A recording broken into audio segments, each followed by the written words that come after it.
back to the Gospel of Luke, the 8th chapter, if you don't have it already. And if you don't have a Bible with you, but you got a smartphone and you want to follow along, feel free to turn there. I'm preaching out of the New International Version, the NIV. And if you don't have either one of them, we're going to put the words on the screen, and you're welcome just to follow along. But what I want to do this morning, because I kind of already gave you the setup before I ever prayed, I want to walk us back through it. Pick it up at verse 49. So if you'll join me there, we'll get right to it. It says that while Jesus was still speaking, someone came from the house of Jairus, the synagogue leader. "Your daughter is dead," he said.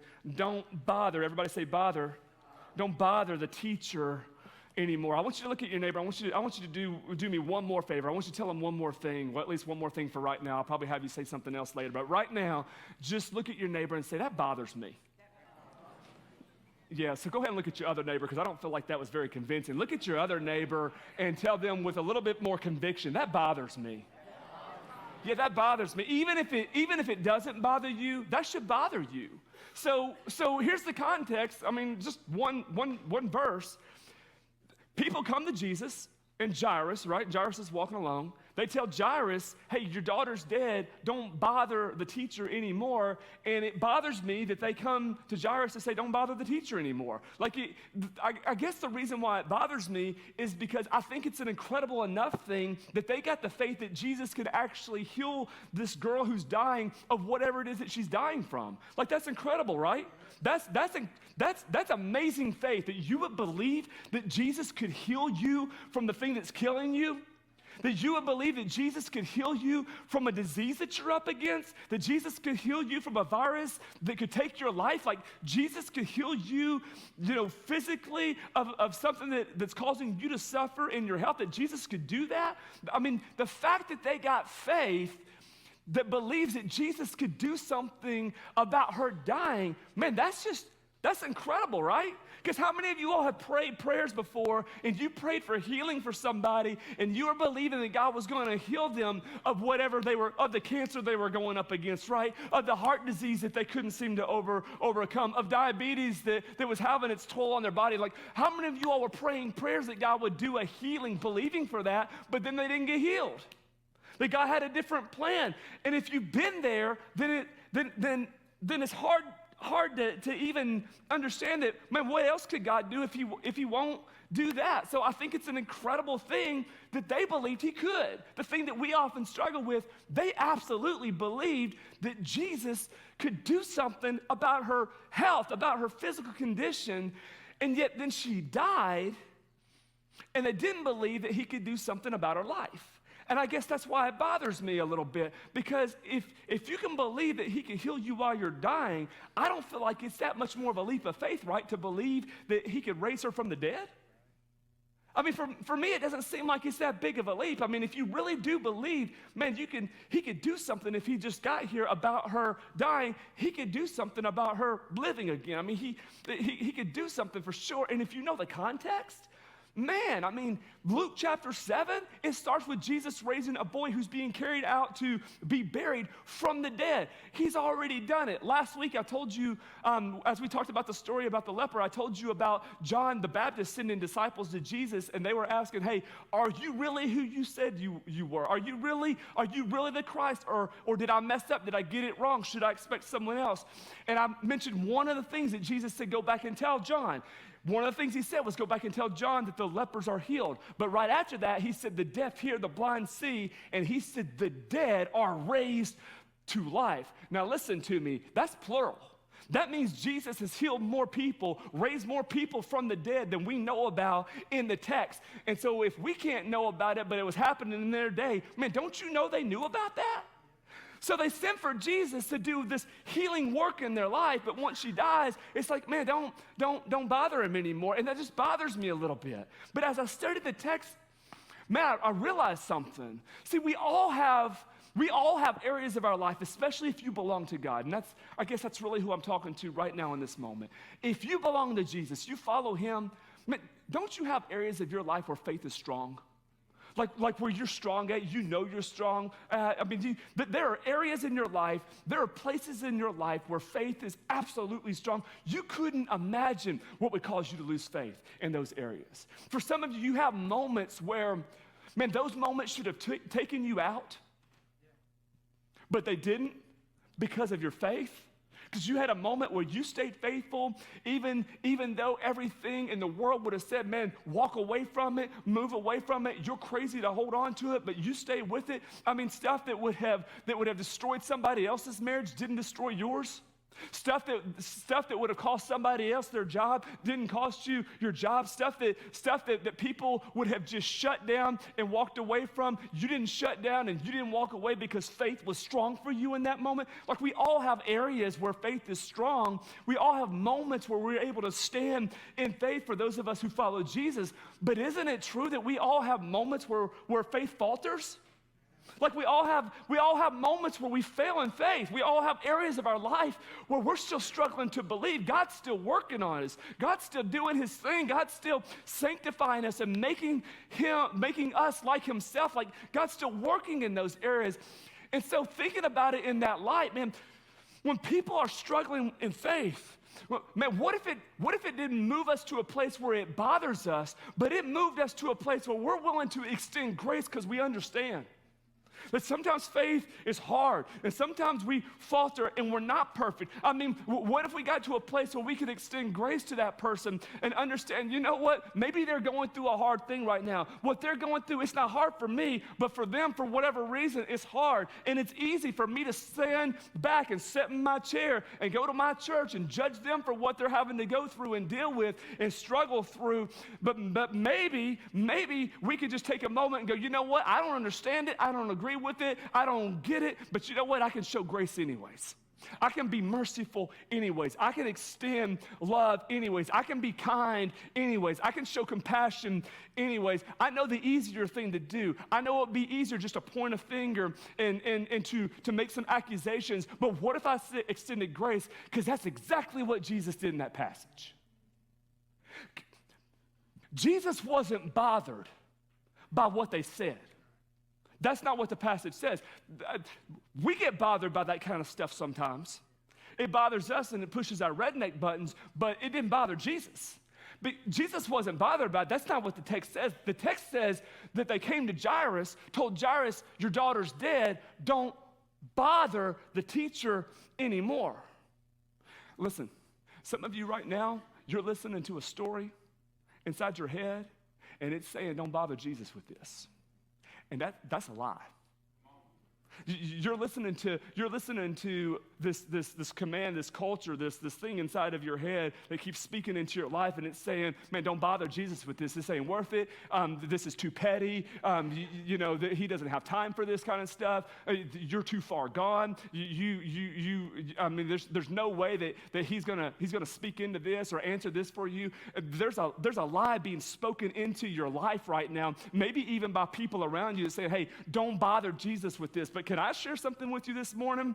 If it's bothering you, take it to Jesus. If it is bothering you, take it to him. If it's bothering you, bother Jesus with it, because let me let you in on a little secret. Don't tell anybody, keep it in the room. Jesus can handle it. Jesus can handle whatever it is that is bothering you. If it's bothering you, take it to him, because I'm going to tell you something. If you don't take it to Jesus, you'll take it out on somebody else. If it's bothering you, if you don't take it to Jesus, you'll take it out on somebody else. Take it to Jesus before you take it out on somebody else. Take it to him before you take it out on somebody that's close to you and that you love and that you would never mean to harm. Take it to him first. I mean, the moment you start getting bothered in your marriage, let me tell you something. Take it to Jesus. The moment you start getting bothered by your husband, by your wife, by your man, take that to Jesus. The moment you start getting bothered by something at work, take it to Jesus. The moment you begin to be bothered by something that you can't understand, that you don't see as right, man, take it to Jesus. And I'm not telling you to take it to Jesus and to do nothing. I'm not telling you to take it to Jesus and just excuse everything else that's going on. That's not what I'm saying. I'm saying take it to Jesus first. Because if you will take it to him, if you will take to him what is bothering you instead of taking it out on somebody else, it might change your perception. It might change the way you see. It might change the way you think about it. It might change the way you feel about it. It might change your understanding. If you will take it to him first, that might change everything. And you may still disagree with it. You may still see it as wrong. You may be completely opposed to it. But listen to me. you can walk in peace in spite of it. Man, if you would bring it to him, you might be able to walk in peace in spite of it. And some of you this morning, if you could just have peace in your life, that would change everything. If you could just have peace with it, if you could be loving in spite of it, that would change everything for you. I mean, they brought it to Jesus. But then these other people showed up and said, no, don't bother him with it. Jairus went to Jesus, and then a guy from Jairus' house shows up and says, it's too late. She's dead. Don't bother him with it anymore. Now, we're reading a story, ladies and gentlemen. So I think we lose a little bit of the emotion probably for the moment because we're reading this as a story. But listen to me. Can you imagine what it took for him to leave his dying girl's side to get to Jesus? You know? I mean, can you imagine, what would it take for you to leave your dying child's side, physically leave to get to Jesus because you couldn't spiritually get to him? Like if you had to do what Jairus did, and now we have this incredible privilege where God will show up right where you are, right? God goes with us and he's inside of us. But man, what would it take for you to leave your dying child's side, go to Jesus to get Jesus to come back there? Man, he walks away from his girl, goes to Jesus because he really believes that Jesus can do something about his baby girl, and then they get caught up along the way, and then his baby girl dies, and he finds out about it and says, don't bother the teacher anymore. I mean, what is rising up inside of Jairus? I mean, what is going on inside of his head? Because they're saying, hey, don't bother him anymore. She's dead. Somewhere along the line, there was a shift in the way we believe about Jesus, because we believe Jesus for salvation after death. We believe Jesus that, hey, he'll forgive me of my sin and he'll make it possible for me to be in heaven with Jesus. We believe Jesus for that. But when did we stop believing that Jesus could heal us right now?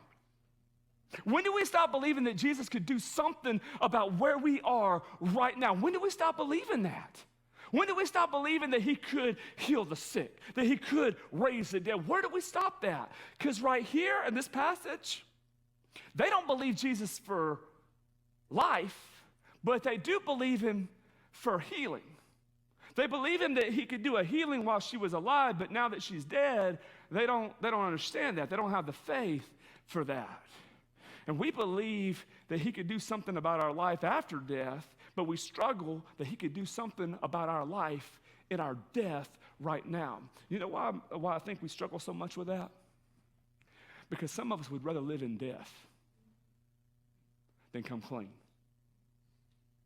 But some of us would rather live in death than do the right thing.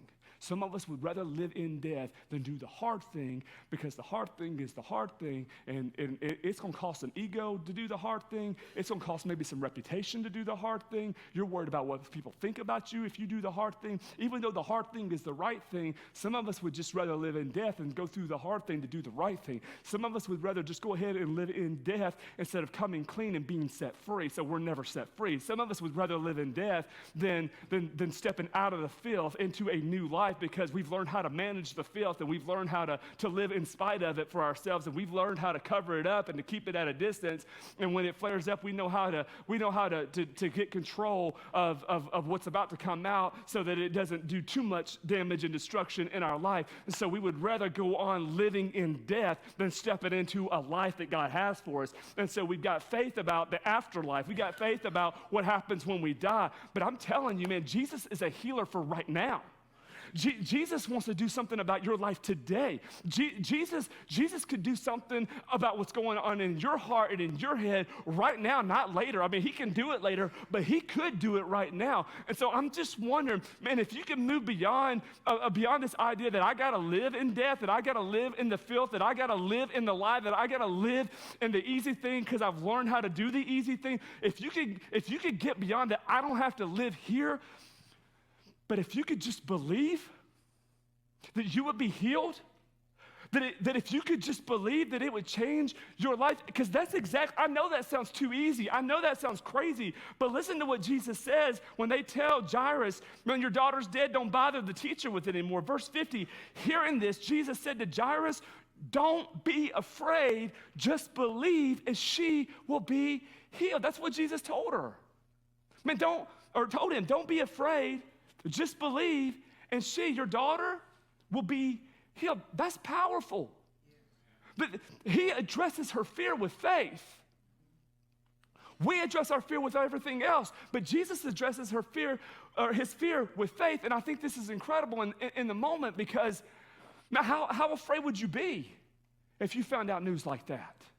I mean, don't you know there was some fear that rose up in him? Don't you know there was some frustration that rose up in him? Don't you know there was some worry and some panic that rose up here? And I think what's beautiful about the gospel is that Jesus is standing right there with Jairus.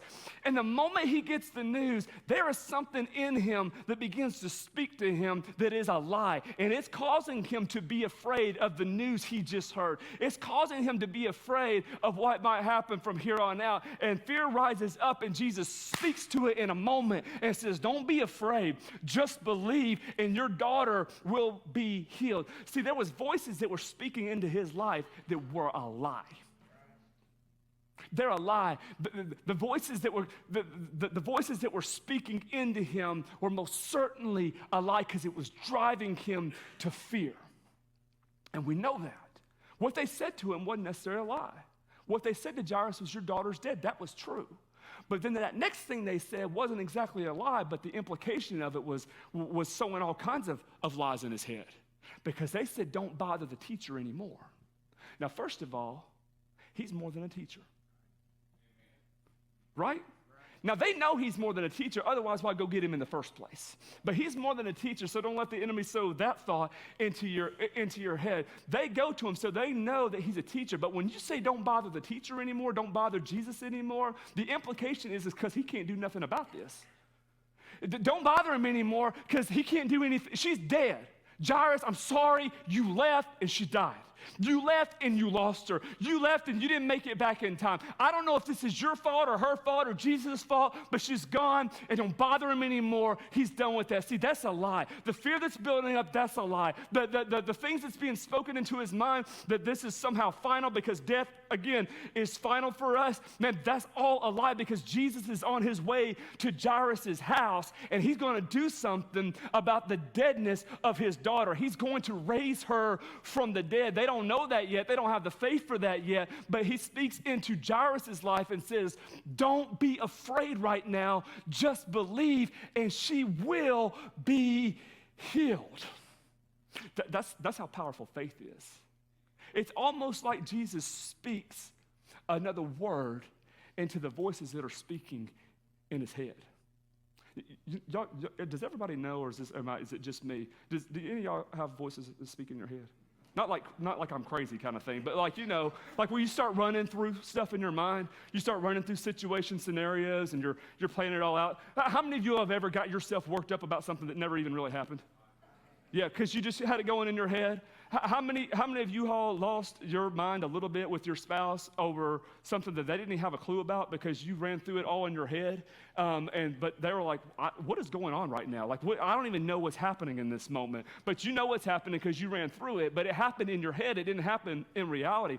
I'm telling you, it's not that we're crazy. It's just the way we're designed, man. We've got thoughts that will run through our mind, and sometimes there's an enemy planting thoughts and with hopes that it will take root in our lives, and sometimes they do, and sometimes it's just us. And there's a lot of stuff that's speaking into our life, but there is a God who will speak into our life. That if you will listen to his voice, it can overcome all those other voices.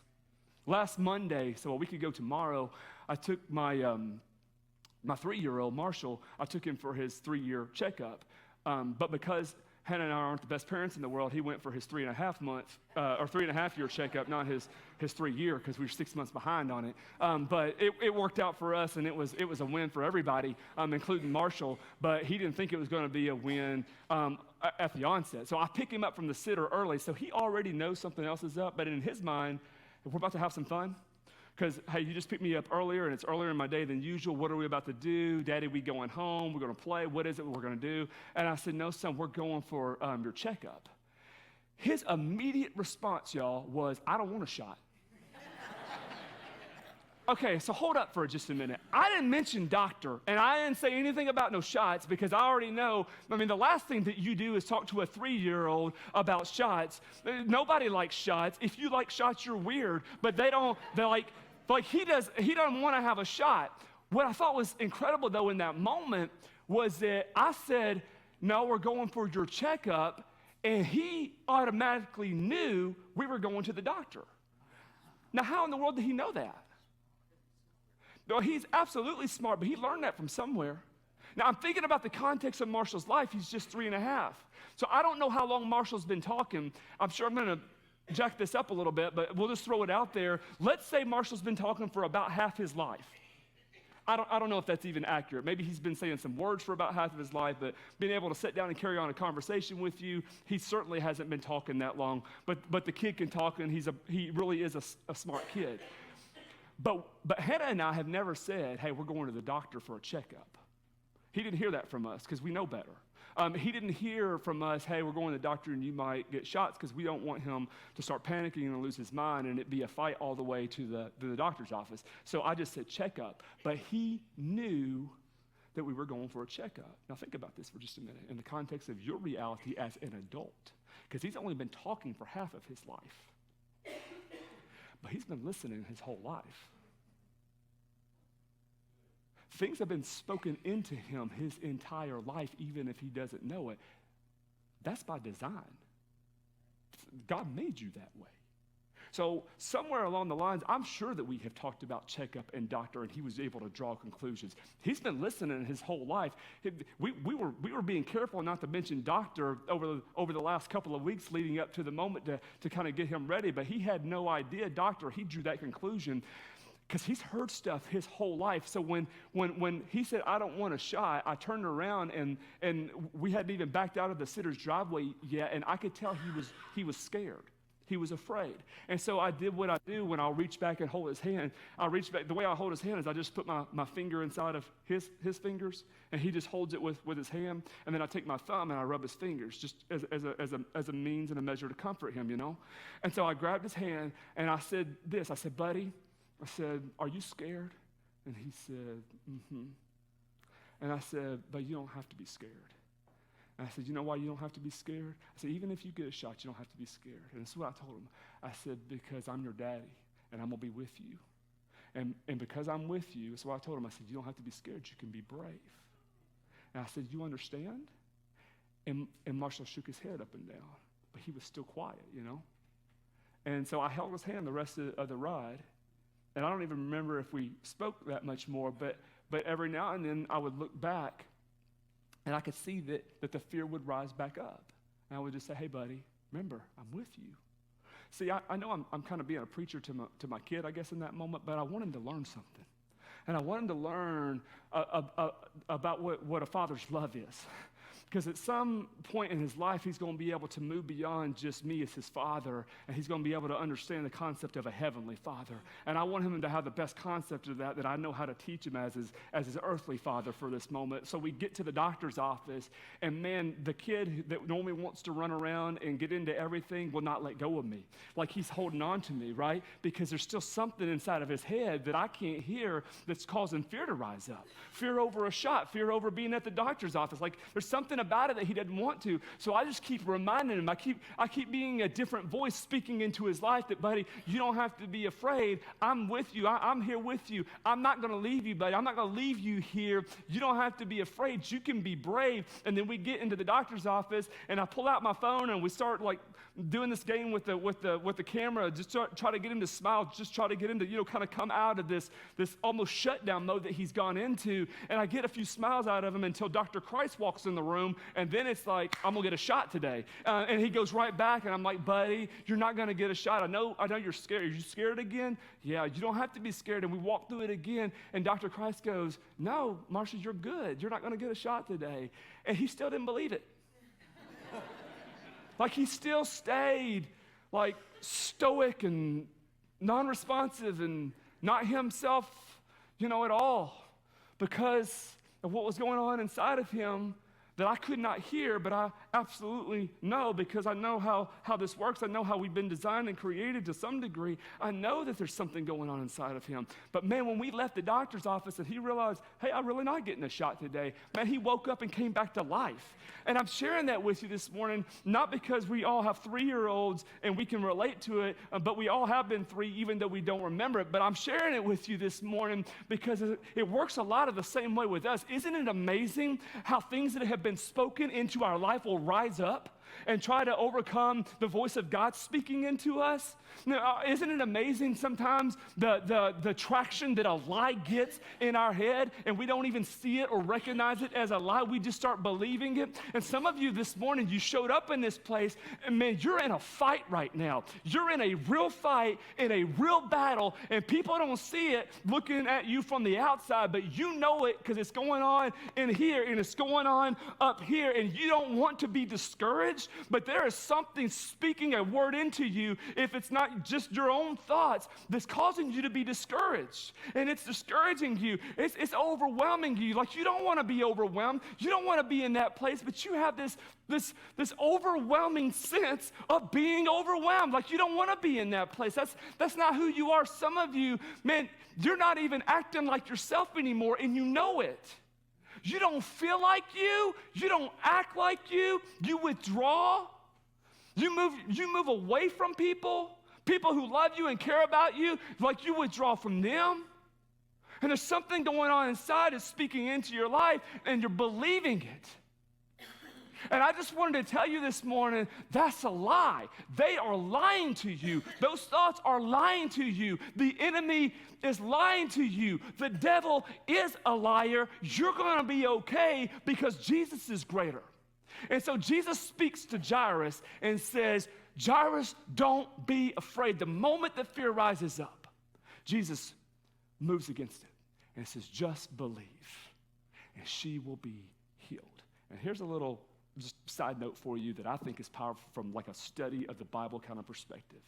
I read to you the story, so you already know what happens. What happens to the little girl? She gets healed and she's raised from the dead.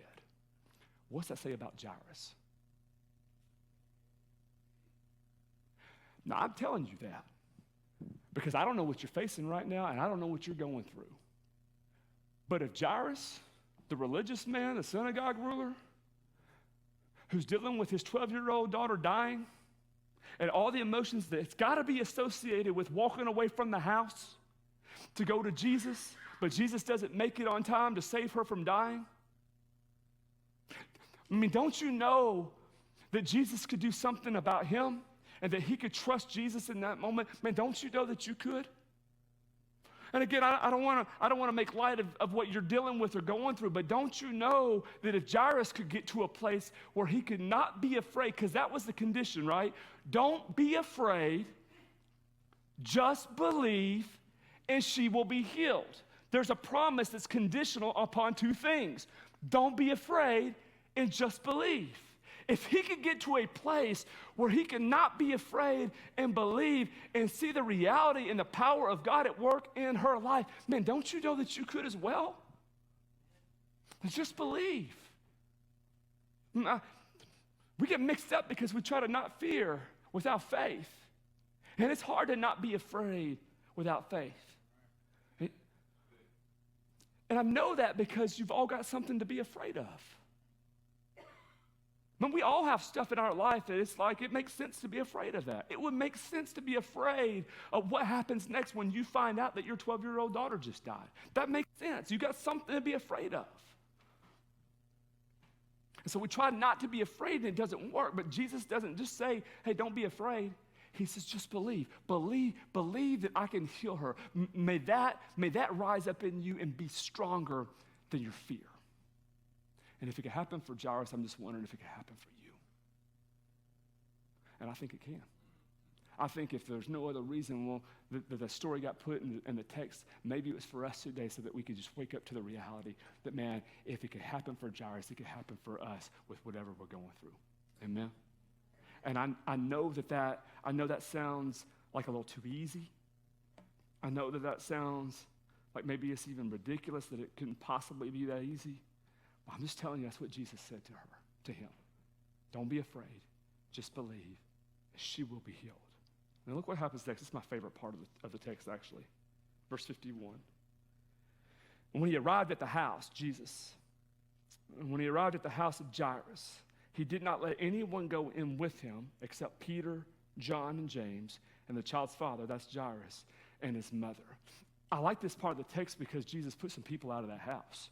And I know that because Matthew tells that story. And it's powerful that Matthew tells the story because Matthew was there and he didn't get to go inside. He was the one that got told to wait outside. You can't go in here. When Jesus got there, Matthew even tells us that the people weren't just outside wailing and mourning over her death. They were inside the house wailing and mourning over her death. So you know what that means Jesus did with those people? Now, he put them outside. He told them, you can't stay in here. You've got to go outside. The only people I'm going to let be in here is James and John and Peter and Jairus and his wife. That's it. That's all the people that get to be in this house. He put some people out of the house. You know why Jesus put some people out of that house? Because not everybody needed to be in there. Not everybody needed to be in that house. If there were some people who stayed in that house, it would have hindered her healing. You know how I know that? Because at Nazareth, Jesus says, I could not do very many miracles there. Why? Because there was a lack of faith. Not everybody believed that he is who he says he is and that he can do what he said he can do. Not everybody believes that Jesus is going to do something about the little girl's life because they're already wailing and mourning for her death. Like they don't have the faith to believe that she is going to raise from the dead. So Jesus tells them to get out of the house. If they stay in the house, they are going to hinder the work that Jesus came to do there. Now, let me just move this into our life for a moment, and let me use house as a metaphor for our life. Man, there are some people that you need to pay attention to because they don't need to be in your house.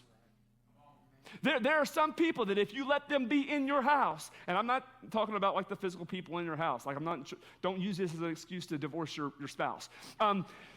There are some people, or kick your kids out or whatever. Like there are some people that don't need to be in your life and they don't need to be in your house because they're going to hinder what God wants to do in you. They're going to hinder what God wants to do through you. They're going to hinder God's plan and God's purpose in your life. There are some people that you're going to have to pay attention to. You're going to have to pay attention to who you let get close to you. This isn't about having relationships that aren't close to you, people that are far from God that you want to win close to God. That's not what this is about. I'm talking about your people, the people that are in your circle, the people who get to speak into your life, the people that you allow to get close to you. Man, you got to pay attention to who you're allowing in your house because not everybody needs to be there.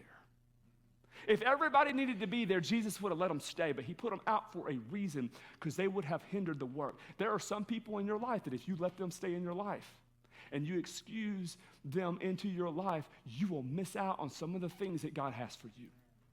You will miss out on some of the powerful work that God wants to do. And it's not going to stop God from working. God will still do what God will do. But your ability to realize that, to have the realization in your life, man, that's going to be affected by some of the people that you allow. But let me take this a step further for just a moment because it's not just people. See, for some of you, it's what you're looking at. For some of you, it's what you're watching. For some of you, it's what you're listening to. For some of you, you just call it a pastime. You're just chilling out. You're just trying to wind down. But it is hindering the work of God in your life. And it's hindering his plan and his purpose in your life. Man, not everything needs to be in your house. You don't need to let everything that close to you because it will hinder what God wants to do. And if that's new to you, look at the story. Jesus put people out of that house. And then the very next thing is that Jesus addresses the people that he just put out of the house, and what's he address them for? Meanwhile, verse 27, all the people were wailing and mourning, to which we would say, well, of course they are. She's dead. She died. But Jesus says to them, stop wailing. Jesus said, she is not dead, but asleep. Verse 53, they laughed at him, knowing that she was dead. See, this isn't a matter of her condition. This is a matter of their faith. Jesus tells them to stop wailing, stop crying, stop believing that she's dead and this is final because Jesus is about to do something else. He calls them out on that. And then it says, but he took her by the hand and said, "My child, get up." And her spirit returned, and at once she stood up. Now, this is the part of the message that I really just wanted to preach about getting up, because that'll preach. I just really wanted to preach about the things that are causing you to be dead, and the things that are killing you in your life, and you just need to get up. I wanted to preach about like Jesus reaching out and taking your hand and lifting you out of some things, because that would preach really good right here. But as I studied the text this week, I saw something else that I thought was incredibly powerful that I wanted to share with you this morning. If you know a little more about Jesus than just what you see in the Gospels, if you know the book of Hebrews declares Jesus as the great high priest, right? As a great high priest who is able to relate to us in a way that other high priests were never able to relate to the Jewish people. Everybody following with me? I know I'm teaching a little bit, but this is a powerful word. When this was first written, when Luke wrote it, a Jewish audience reading this, like for us, we're Gentiles. High priest, I don't really get that. Priesthood, I don't really understand that. Like the whole concept doesn't mean anything to us. But in the Jewish culture, man, it was paramount to their faith and their culture. And what they knew of God's law and what they knew of their tradition and their culture for that day was that high priest and the priesthood, they weren't allowed to touch anything that was dead. Okay? Jesus is the great high priest, and priests were not allowed to touch dead things. Jesus goes into the room, and he does something that he doesn't have to do. He doesn't have to touch the little girl, but he touches her. He didn't have to reach out his hand and grab her by the hand. He could have just spoke. Matter of fact, that's how she gets up anyways. When Jesus says, "My child, get up," that's when she gets up and raises from the dead. That's when her spirit returns to her. It's not when Jesus touches her, but Jesus gets in the room and touches her. Maybe let me explain it a different way. How many of you all have children? Just raise your hand if you've got kids. Let me ask you a question. I don't mean to exclude any of you who don't have kids, but let me ask you a question. Man, what would you not do to save your child's life? What would you not do to see your child's life be changed forever? What would you not do if it came to saving your kid's life? Man, what would you not do to save her, to save him? What rule would you not be willing to break? I mean, shy of maybe killing somebody or something like that. Like, that's not what I'm talking about. But man, how many man-made laws would you be willing to break and to overlook if it meant saving your child's life? All of them, right? And some of you are like, well, I'll break some other laws too if it means saving my kid's life, because we're from Kentucky. And welcome wherever you're watching from online. Yeah, I mean, what would we not do? Remember that movie John Q? Anybody see that? Denzel Washington? At least BJ's with me. Okay. I don't know if I could be promoting that movie from the pulpit, but it's a powerful movie because it's kind of one of those movies that puts you in like an edgy spot, because John Q goes with his kid, and I don't even remember the whole scenario. I just remember like it was an insurance thing or a money thing, and they weren't going to treat his child, and if his child didn't get the treatment, his child would die. So he just takes the hospital hostage. And like, that's a horrible idea. Please don't do that. But I'm just saying that he was willing to do whatever it took, right? Because he's trying to save his child. And that's a movie, but this was real life. And today, right now, this is real life. And what would you do to save your child? You would do anything. There was a girl here last week. I say a girl, she's a young woman now. I wish she was able to be here today, but I hope that you're watching online right now, because I know you couldn't make it today for whatever reason. But the girl is, man, she just holds a really important place in my heart, in my life, in my ministry. Because when I was a junior high pastor over at Hillview back in the day, she was in my junior high ministry. And I've always been the kind of pastor that tried to orchestrate, if that's the right term, a ministry around people meeting Jesus. It's just been part of my drive and part of who I am. And people who are far from God drawing close to God, whether that be through missional work, and I did a lot of missional work and took kids on mission trips to try to teach them in places far away where I could not teach them if they were sitting in a row at the church, And junior high kids are pretty incredible, and they can learn just like we can learn. But I would take them away from their environment and put them in environments where they could learn things that I just couldn't teach them with words. We took them to New York, and we were doing some work with some homeless people in New York, and just ministries that are pouring out for impoverished people. But we had worked in there a little bit of free time, because they're kids. You got to work in some free time. And it just so happened that the week that we were in New York City, there was a Yankees game going on. And we thought, man, that would be awesome. Let's go to a Yankees game. Even if you're not a Yankees fan, if we've already got it taken care of, why wouldn't you go to a Yankees game? It'd be a lot of fun. And so we ride the metro, the subway or whatever up to Yankee Stadium, and it pulls up, and and it's right there at the platform, and the doors open, and people are getting off the train, and I'm getting ready to walk out of the subway car, and I hear someone hollering. They're like, "Pastor Shane, come here. Pastor Shane, there's something wrong." And so I kind of back up, and I walk over, and Taylor is down in the fetal position, crying. And if you're watching online right now, I don't know if you will remember this happening this way, but you were down in the fetal position, and you were crying, and you were hurting. And I went down to my knee, and I said, "What's wrong?" And she could barely even get it out. She could barely even talk about what was going on with her. And I was like, "Well, listen, this train's about to take off. Our whole group's here. You got to get up. We got to get off this train." And she goes to stand up, and she just collapses. So I realized, she was a strong girl too, it didn't seem like much phased her, but I realized, she's in a lot of pain. And a few months earlier, my pastor's daughter had her appendix, thank you, her appendix removed. And I remember just the pain, and I didn't know even much about it at the time, but I remember being told that could be like a real emergency. If your appendix ruptures, you could die from that. So in my mind, that's what's happening. And I got all these kids in New York City, with just a couple of adults. And so I said, "Well, what hurts? Where does it hurt?" And she pointed to her appendix. And I immediately was like, "Okay, I got to do something." And I know I'm much bigger and stronger today, but back then I was like 145 pounds or 153 pounds, soaking wet. And she probably weighs half of what I weigh. But pick her up, scoop her up in my arms, get off the train, and she's heavy because I'm weak, and I had to set her down. I'm like, "Okay, regroup for just a second." And a cop comes over, a New York City cop, and you know how New Yorkers are, maybe if you've seen TV, and he wants to know what's going on. So I explain it to him, and I'm like, "I think she needs an ambulance." And he don't want to call an ambulance because her mom's not there. And I'm like, "Well, her mom ain't going to be here. Her mom's in Kentucky. Her dad's in Kentucky. I'm here with a whole group of people from church." And he just didn't want to play games at that time. And I wasn't able to convince him that I was not playing a game. I was just trying to get her help. And he says, "You got to get off this platform."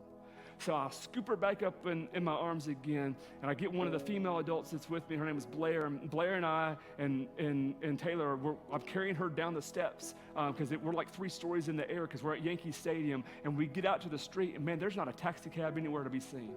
They don't have yellow taxi cabs in the Bronx, but I didn't know that.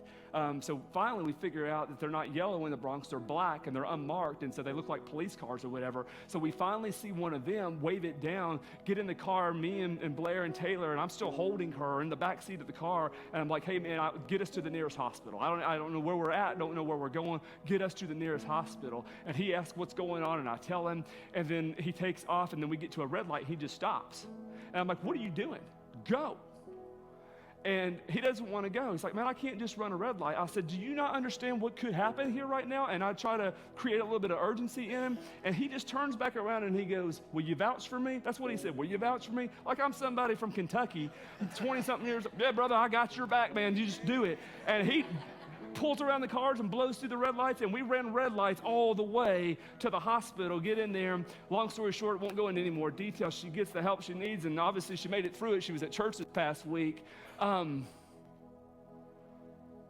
what wouldn't we do for people that we care about? I mean, what wouldn't we do? I mean, how many red lights would you stop if it meant to save someone's life? Of course you would run as many red lights as it takes. I mean, this is how much your Heavenly Father loves you. He'll do whatever it takes. Yeah, it might have been culturally, traditionally, law inappropriate for Jesus to touch the dead girl, but it's like I told you last week. When Jesus touched the leper, Jesus didn't get leprosy. He made the leper clean. When Jesus touches the dead girl, he doesn't get dead. He brings the dead girl to life. And so Jesus will do whatever it takes, and he'll break whatever cultural norms he's got to break, and he will go against whatever tradition he's got to go against, because he will do whatever it takes to bring you to him, to heal your life, to change your life, to do something about your situation. Man, he will not be stopped at nothing. There is nothing that will keep you from the love of God in Christ Jesus. There is nothing that will stop him from pursuing you. Even if you don't know how to pursue him, there is nothing that will come in between you and him. He will do whatever it takes to get to the house. Man, if it means putting everybody out of your life except for you and him, he'll put everybody out of your life if that means to get you in a place where he wants you to be. He will stop at nothing to heal you, to change you, to raise you to new life. Here in just a minute, we're going to celebrate new life in that baptistry. But before we get to the baptistry, man, I want to invite you to new life. I want to invite some of you today because you need it. And it could just be between us, okay? But I know you came and you need a new life.